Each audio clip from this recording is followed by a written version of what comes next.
पुढचे 8 दिवस मुंबई बाहेर जाऊ नका अशा सूचना भाजपकडून नवनिर्वाचित नगरसेवकांना देण्यात आलेल्या आहेत। मुंबई महापालिकेमध्ये सत्ता स्थापनेसाठी 8 ते 10 दिवस लागतील, त्यामुळे कुणीच मुंबई बाहेर जाऊ नका अशा सूचना भाजपने आपल्या नगरसेवकांना दिल्या आहेत। आरक्षण जाहीर झाल्यावरती सत्ता स्थापनेचा दावा करता येईल असं देखील भाजपचं म्हणणं आहे।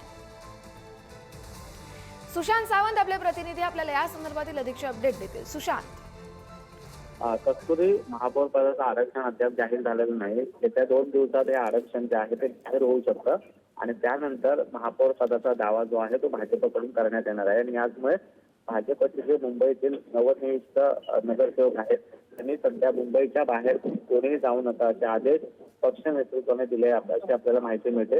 आपण जर बघितलं असेल तर एके ठिकाणी एकनाथ शिंदे यांनी देखील महापौर पदावर दावा केलेला असताना भाजप महापौर पदवण्याच्या हालती जे आहे ते करताना बघायला मिळते। आणि याचमुळे आपल्या नगरसेवकांनी कुठेही जाऊ नये मुंबई बाहेर अशा सूचना भाजपच्या नेतृत्वाने दिलेल्या आहेत। धन्यवाद सुशांत, तुम्ही दिलेल्या सविस्तर अपडेटसाठी।